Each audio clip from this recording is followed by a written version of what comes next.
സലു kitchen പുതിയൊരു app introduce ചെയ്തിട്ടുണ്ട്. അത് നിങ്ങൾക്ക് ഗൂഗിൾ പ്ലേ സ്റ്റോറിൽ നിന്നും നേരിട്ട് തന്നെ ഡൗൺലോഡ് ചെയ്യാവുന്നതാണ്. അതല്ലെങ്കിൽ ഈ വീഡിയോയിലോ ഡിസ്ക്രിപ്ഷനിലോ കമന്റ് ബോക്സിലോ കൊടുത്തിരിക്കുന്ന ലിങ്ക് ക്ലിക്ക് ചെയ്തും നിങ്ങൾക്ക് ഡൗൺലോഡ് ചെയ്യാവുന്നതാണ്.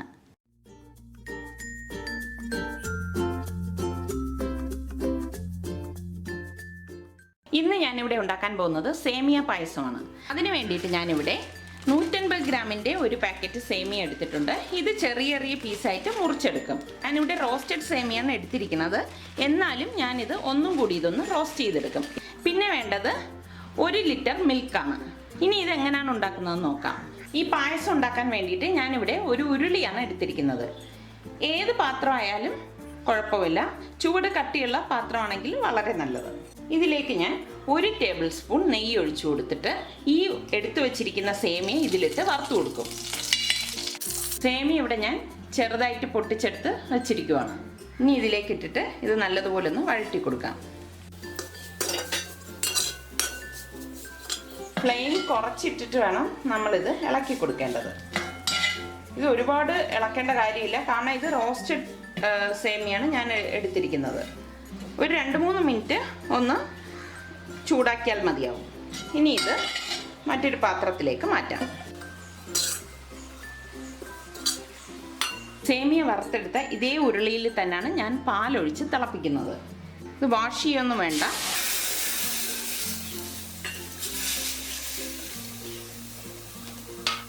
ഇവിടെ ഞാൻ 1 ലിറ്റർ പാലും ആ പാലൊഴിച്ച അതേ ജാറിൽ തന്നെ 1 കപ്പ് വെള്ളം എടുത്തിട്ടുണ്ട്. ഈ വെള്ളം ഇതിലേക്ക് ഒഴിച്ചു കൊടുക്കാം. ഇനി ഇത് നന്നായിട്ടൊന്ന് ഇളക്കി കൊടുക്കണം. ഈ പാലിൽ പാട കെട്ടാൻ പാടില്ല, അതുകൊണ്ട് നമ്മളിത് അടുത്ത് നിന്ന് ഇളക്കി കൊടുത്തുകൊണ്ടേ ഇരിക്കണം.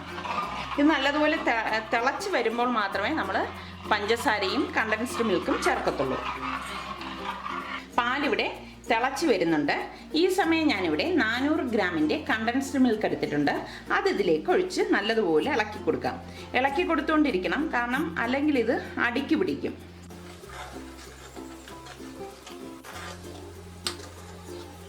നല്ലതുപോലെ ഇളക്കിയ ശേഷം ഞാൻ ഇതിലേക്ക് 3 ടേബിൾ സ്പൂൺ പഞ്ചസാര ഇടുവാണ്. അത് നിങ്ങൾ നോക്കണം, മധുരം കുറവാണെങ്കിൽ കൂട്ടിയിടുക. മധുരം ആവശ്യത്തിനുണ്ടെങ്കിൽ ഇത്രയും പഞ്ചസാര ഇടണം എന്നില്ല. ഞാനിവിടെ 3 ടേബിൾ സ്പൂൺ പഞ്ചസാര ചേർക്കുന്നുണ്ട്. മധുരമൊക്കെ ഓരോരുത്തരുടെ ഇഷ്ടത്തിനനുസരിച്ചാണ് നമ്മൾ ഉപയോഗിക്കുന്നത്. ഞാൻ പൊതുവെ മധുരം കുറച്ചാണ് ഉപയോഗിക്കുന്നത്. കണ്ടൻസ്ഡ് മിൽക്കിൽ ഒരുപാട് മധുരമൊന്നും ഉണ്ടാവില്ല, അതുകൊണ്ടാണ് ഞാൻ പഞ്ചസാര കൂടി ചേർക്കുന്നത്. നല്ലതുപോലെ ഇളക്കി വീണ്ടും ഇതൊന്ന് കുറുക്കിയെടുക്കണം. ഇളക്കി തന്നെ കുറുക്കണം, അല്ലെങ്കിൽ എന്താണെന്ന് വെച്ചാൽ ഇത് അടിക്ക് പിടിക്കും. പാട കെട്ടിയാലും പായസത്തിന് ഒട്ടും ടേസ്റ്റ് ഉണ്ടാവില്ല. പാട കെട്ടാതിരിക്കാൻ നമ്മളിങ്ങനെ ഇളക്കി കൊടുത്തുകൊണ്ടിരിക്കണം.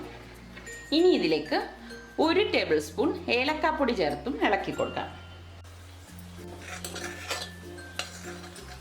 ചൗവരി വേണ്ടവർ ഈ സമയം നമ്മൾ ചൗവരി വേവിച്ചിട്ട് അതൊന്ന് ഡ്രെയിൻ ചെയ്ത് ചൗവരി മാത്രം ഇതിലേക്കിട്ട് ഇളക്കി കൊടുക്കാം. ചൗവരി എന്ന് പറഞ്ഞാൽ സാഗോ. ഇതിവിടെ തിളച്ച് കുറുകി വരുന്നുണ്ട്. ഈ സമയം നമ്മൾ ഫ്രൈ ചെയ്ത് വെച്ചിരിക്കുന്ന സേമി ഇതിലേക്കിട്ട് നല്ലതുപോലെ ഒന്ന് ഇളക്കി കൊടുക്കാം. സേമി ഇട്ട ശേഷം ഇത് ഒരുപാട് വേകേണ്ട കാര്യമില്ല, കാരണം ഇത് വളരെ കനം കുറഞ്ഞ സേമിയാണ്. ഇത് പെട്ടെന്ന് തന്നെ വെന്ത് കിട്ടും. അടിക്ക് പിടിക്കാതെ ഒന്ന് ഇളക്കി കൊടുക്കണം.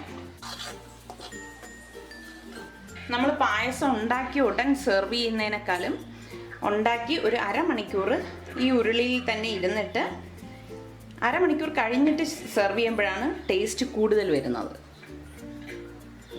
കാരണം ഈ സേമിയയിലൊക്കെ ഇതിൻ്റെയൊക്കെ മധുരം പിടിച്ച് പാലും എല്ലാം ചേർന്നിട്ട് നല്ലൊരു പരുവമാകും. ഇതുപോലെ സേമിയ ഇട്ട ശേഷം ഒന്ന് തിളച്ച് ഒരു 2-3 മിനിറ്റ് ആകുമ്പോഴേക്ക് നമുക്ക് ഗ്യാസ് ഓഫ് ചെയ്തിട്ട് ഇതിലേക്ക് കാഷ്നട്ടും കിസ്മിസും ഫ്രൈ ചെയ്തിടാം. ഇതുപോലെ ഒരു 4 മിനിറ്റ് ആയിട്ടുണ്ട്. ഇനി നമുക്ക് ഗ്യാസ് ഓഫ് ചെയ്ത് കൊടുക്കാം. ഒരു പാൻ അടുപ്പത്ത് വെച്ച് ചൂടാകുമ്പോഴേക്ക് ഇതിലേക്ക് 1.5 ടേബിൾ സ്പൂൺ നെയ്യ് ഒഴിച്ചു കൊടുക്കാം. ഞാനിവിടെ ഒരു 150 ഗ്രാം കാഷ്നട്ടും 100 ഗ്രാം കിസ്മിസും എടുത്തിട്ടുണ്ട്. ആദ്യം നമുക്ക് കാഷ്നട്ട് ഫ്രൈ ചെയ്തെടുക്കാം. ഫ്ലെയിം കുറച്ചിട്ടിട്ട് വേണം ഫ്രൈ ചെയ്തെടുക്കേണ്ടത്, അല്ലെങ്കിൽ ഇത് കരിഞ്ഞു പോകും. കാഷ്നട്ട് ഇവിടെ റോസ്റ്റായി വരുമ്പോഴേക്ക് അതൊരു സൈഡിലേക്ക് ഒന്ന് ഒതുക്കി കൊടുത്ത ശേഷം ഈ എടുത്തു വെച്ചിരിക്കുന്ന കിസ്മിസ് ഇട്ട് ഫ്രൈ ചെയ്തെടുക്കാം.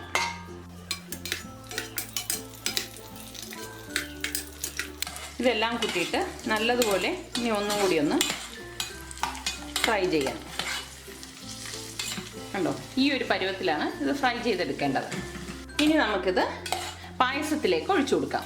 ഈ പായസത്തിലേക്ക് ഞാനിവിടെ 150 ഗ്രാം ബദാം തലേ ദിവസം വെള്ളത്തിലിട്ട് വെച്ചിരുന്നതാണ്. ഇത് സ്കിൻ റിമൂവ് ചെയ്ത് ഇതുപോലെ നീളത്തിൽ അരിഞ്ഞെടുത്ത് വെച്ചതാണ്. അത് ഇതിലേക്ക് ഇട്ട് കൊടുക്കാം. ഇത് ഓപ്ഷണലാണ്, ഇഷ്ടമുള്ളവർ ചേർത്താൽ മതി. പിന്നെ ഇതിലേക്ക് ഈ ഫ്രൈ ചെയ്ത് വെച്ചിരിക്കുന്ന കാഷ്നട്ടും കിസ്മസും കൂടി ഇട്ട് കൊടുക്കാം. ഈ നെയ്യോടുകൂടി തന്നെ നമ്മളിത് ഇതിലേക്ക് ഒഴിച്ചു കൊടുക്കണം. ഇനി ഇത് എല്ലാം കൂട്ടിയിട്ടൊന്ന് ഇളക്കി കൊടുക്കാം.